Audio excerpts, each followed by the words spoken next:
Po hynë brenda pas shumë e shumë viteve, besa edhe dekada.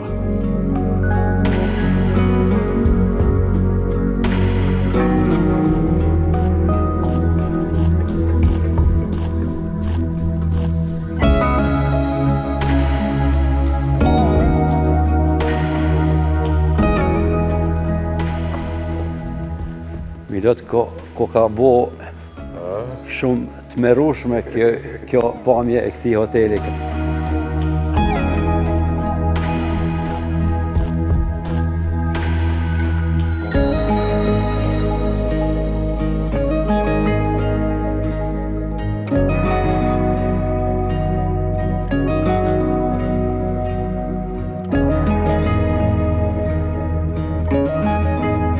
Gjagra mas 20 vjetëve po hinë këtë hotel.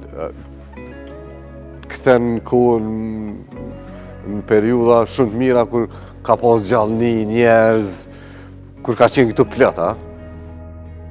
Une me këtë gjendje çfarë po e shohim për momenti ku jemi tash, nuk po muj me besu që ka ndodhur kjo fatkeqësi kaq e madhe, edhe ky dëm që ky hotel është i pa shfrytëzuar, i hoteli i cili ka qenë krenaria e skitarisë kosovare, krenaria e skimit në Kosovë, rekreacionit, të gjitha aktiviteteve të ndryshme sportive, dhe hoteli Narcis fatkeqësisht pas ka në këtë situatë çfarë po e shohim tash, po më shumë keq.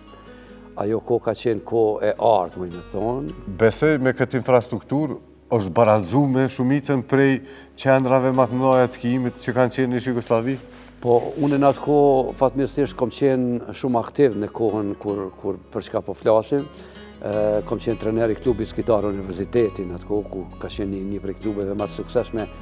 Po du me ta bëni një krahasim, kemi pas shumë shkumje dhe pjesëmarrje në gara të ndryshme në për qendrat e skijimit, të cilat kanë qenë në Sloveni, në Kroaci, në Bosnë, në Maqedoni, dhe muj mi ju thonë se Hotel Narcisi në vitin 1983, kur u përfundu dhe u lëshu, ka qenë krenari për neve që na e kemë në një qendër skimit Brezovica, një hotel të kalibrit tillë, me gjithë atë infrastrukturë e cila u konë për lakmi edhe çdo lavdat. Ka pas turista këtu për botës që kanë ardhur? Ka pas, si s'ka pas, kanë ardhur shumë një të organizume prej Turqisë, prej vendeve të ndryshme kështu ku kanë bo aranzhmane nëpërmjet të atëherë Turist Kosova, ka qenë një agencion i njoftën i Kosovës,